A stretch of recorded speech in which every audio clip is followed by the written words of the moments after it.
Hola a todos, bienvenidos a una cátedra de Derecho Laboral. El día de hoy tenemos como invitados al señor Mateo Álvarez, Lorena Gallego y Ángela Márquez, y quien les habla, Luisa de la Rosa. Para iniciar esta cátedra debemos entender que el derecho laboral es aquella rama del derecho que regula las relaciones entre un empleado y un empleador de manera individual. Por su parte, entre estos se da una relación contractual que surge de un derivado contrato de trabajo. El contrato de trabajo es aquel mediante el cual una persona natural se obliga a la prestación de un servicio personal con una persona, sea natural o jurídica, bajo la dependencia subordinación de la segunda y mediante remuneración. Aquí pudimos observar que hay tres elementos esenciales que tiene el contrato de trabajo, el cual es la prestación de servicio, que tiene que ser personal, no puede ser colectiva ni transferible. En remuneración, que es la contraprestación económica, puede ser permanente, continua o acordada conforme al objeto de trabajo. Y está también la subordinación, que se ha visto desde dos planos. Uno, como derecho del empleador de exigirle al empleado el cumplimiento con el objeto de trabajo, eso sí, sin pasarse de su moral o de los derechos humanos del empleador. Y también se ha visto como obligación del lado del empleado de cumplir con las estipulaciones que hay en el contrato de trabajo y con las órdenes que le dé el empleador. Por su parte, también el contrato de trabajo tiene unos requisitos esenciales que son el objeto, el consentimiento y la causa. En primera, el objeto es aquello por lo cual me están contratando, es decir, la función, la cual debe ser lícita, legal y permitida. El consentimiento es aquella manifestación de la voluntad que debe ser libre de vicios, es decir, del error, la fuerza y el dolo. Y por su parte, la causa es aquella necesidad por la cual el empleador está contratando al empleado. También debe ser lícita. Hola a todos, soy Mateo Álvarez, soy especialista en Derecho Laboral. Para aunar lo anteriormente mencionado por la compañera o colega Luisa, nosotros vamos a aunar eso con eh, las modalidades o digamos más bien las formas de realizar pues como este tipo de contratos de trabajo. Por lo tanto, hay dos formas de realizar el contrato laboral, una puede ser escrita y otra puede ser verbal. La forma verbal, que es la primera que vamos a explicar, es la forma en que el trabajador y el empleador concuerdan a través o manifiestan sus voluntades para acordar los siguientes aspectos. Entre ellos, los más importantes serían, primero, la índole del trabajo. Esto quiere decir el objeto y el para qué se está contratando pues como al trabajador. ¿Cuál va a ser esa función que va a realizar? Segundo, el sitio y el lugar de trabajo. Esto debe quedar supremamente claro y establecido pues eh, al momento de pactar, ya que al momento de afiliar al trabajador a la seguridad social, este debe quedar registrado los sitios y los espacios donde se va a encontrar para que en caso de un accidente de trabajo lo puedan atender sin ningún inconveniente. Y tercero, sería la cuantía y la forma de remuneración. Esto hace referencia específicamente al tiempo, modo y lugar. ¿Qué quiere decir eso? Que hay que tener de presente cuánto se le va a pagar a esa persona, cómo se le va a pagar y en dónde. Hay que tener muy bien referenciadas el cómo, por qué medio, cuánto, la retribución económica, si va a ser en especie, en salario económicamente o en alimentos, y dónde, el lugar donde lo va a recibir, si va a ser físicamente o por medio de una tarjeta de ahorros, ¿cierto? Y por último está la duración, es decir, cuánto tiempo va a durar esa actividad. Bueno, hay que tener muy presente o saber cuáles tipos o modos de contratación caben en este. Realmente la forma en que se puede contratar bajo un contrato verbal, valga la redundancia, es un contrato a término indefinido. Es el más viable para ejercer este tipo de contratos, ya que el contrato a término fijo sí o sí en unas de sus solemnidades o sus aspectos específicos nos informa y nos dice que solamente se puede ejercer de forma escrita. Y por eso vamos a contemplar y vamos a explicar a qué se refiere un contrato escrito. Por otro lado tenemos el contrato escrito, que el artículo 39 del Código Sustantivo del Trabajo nos señala que éste debe contar con las siguientes solemnidades. Dentro de ellas están, primero, hay que recordar que se deben de establecer la identificación y el domicilio de las partes. Esto es fundamental dentro del documento, ya sea digital o sea manuscrito, pero la intención es que queden registrados. La siguiente cláusula es el lugar y fecha de la celebración del contrato. Allí se debe quedar muy explícitamente digamos que ese domicilio, ese lugar donde se pactó. Otra cláusula sería el lugar donde se va a ejecutar la obra, pues, o se va a ejecutar, digamos que por parte del trabajador, sus actividades. Es decir, la sede, si queda en Sabaneta o en La Estrella, o si es de múltiples sedes, tenerlo muy presente. Otra cláusula es la naturaleza del trabajo. Eso quiere decir o nos referencia a que es importante discriminar si el trabajo es operativo o administrativo. Otra cláusula sería la cuantía y la remuneración.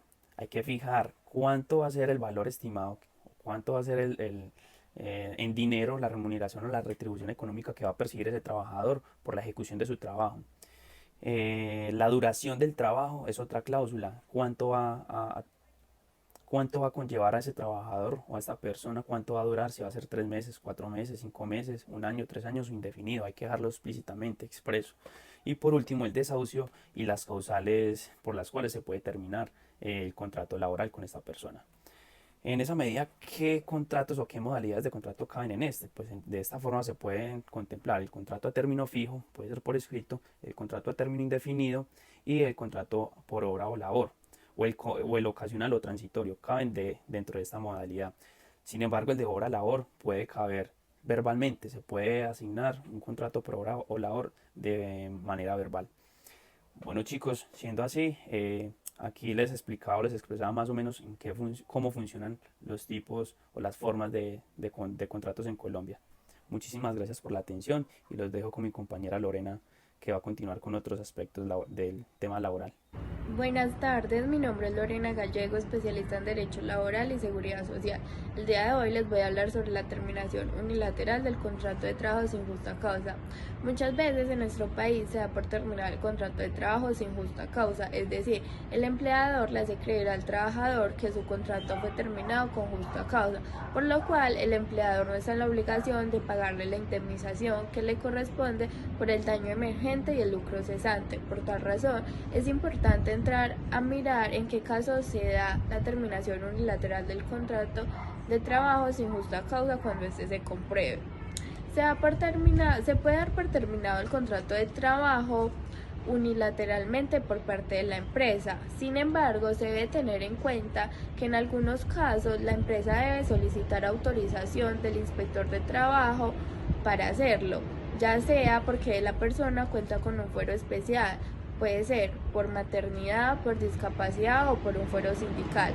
En caso de que la empresa llegue a dar por terminado tu contrato de trabajo contando con alguno de estos fueros, se puede demandar en reintegro y la empresa se verá en la obligación de pagarte los salarios y las prestaciones sociales que dejaste de percibir durante el tiempo que permaneciste desvinculado de la empresa. También se puede presentar otra figura que es por el autodespido o despido indirecto, que es la facultad que tienes como empleador para dar por terminado el contrato de trabajo cuando la empresa no cumple con sus obligaciones o prohibiciones contigo. Por ejemplo, cuando no te paga puntualmente el salario, cuando no te da los elementos de protección necesarios para realizar tus actividades, cuando no te afilia a la seguridad social o cuando deja de pagarla. En estos casos tú puedes renunciar y la empresa se verá en la obligación de pagarte la indemnización del contrato de trabajo como si te hubiese despedido sin justa causa. Buenas tardes a todos. Muchas gracias, doctora Lorena, por sus aportes. En este momento les voy a tocar unos temas muy importantes, muy puntuales y muy básicos. En cuanto a la indemnización por terminación unilateral de contrato por parte del empleador sin justa causa, debemos tener en cuenta que la indemnización se realizará de la siguiente forma. El contrato a término fijo, la indemnización corresponderá al tiempo que falta por cumplirse dicho contrato. ¿Qué quiere decir esto? Que si es un contrato por un año, pero al 9º mes se termina el contrato sin justa causa por parte del empleador, la indemnización corresponderá a los meses que faltan. Esto quiere decir a los 3 meses faltantes, ¿cierto? Para cumplirse el tiempo inicialmente pactado. Cuando es un contrato por obra o labor contratada, se debe hacer como un avalúo del tiempo proporcional, el lapso de tiempo proporcional que falta por desarrollarse esa labor que fue encomendada. Entonces, la indemnización no podrá ser inferior a 15 días.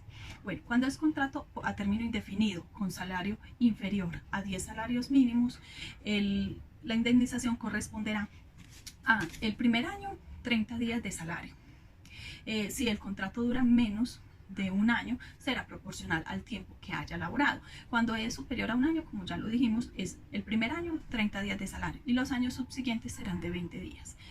Cuando es contrato a término indefinido, un salario igual o superior a 10 salarios mínimos, la indemnización corresponderá a el primer año 20 días de salario y los años subsiguientes será de 15 días.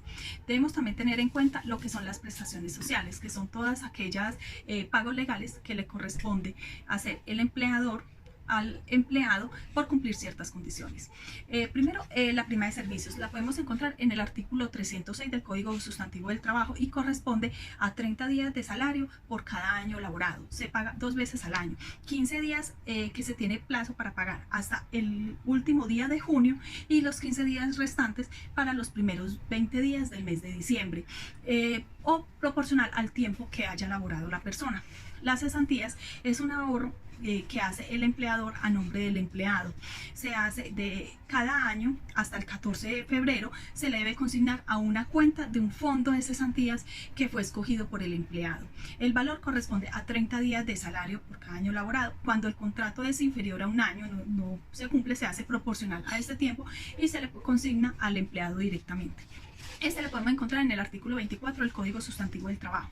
Los intereses de las cesantías corresponden al 12% de anuales de ese valor de las cesantías que tuvo el empleador durante todo el año. Entonces, como esa ganancia que generaron esas cesantías. La dotación y se le consigna al empleado.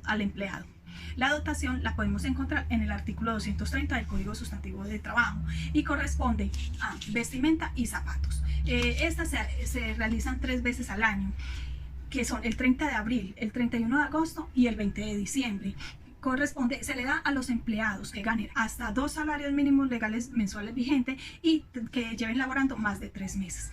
Debemos destacar que la dotación es muy diferente a lo que es los elementos de protección. Los elementos de protección es para que el empleado pueda laborar de forma segura. ¿Listo? El auxilio de transporte y las vacaciones no corresponden a prestaciones sociales, sin embargo son muy importantes. El auxilio de transporte se le da cada mes al empleado que viva a más de 1000 metros de distancia del lugar donde labora y que gane hasta 2 salarios mínimos legales vigentes. Las vacaciones las podemos encontrar reguladas en el artículo 186 del Código Sustantivo de Trabajo y corresponde a 15 días consecutivos por cada año laborado. Se le va a dar el tiempo y el tiempo debe ser remunerado o proporcional al tiempo que lleve laborado. Muchísimas gracias a todos, espero que mis aportes les hayan servido.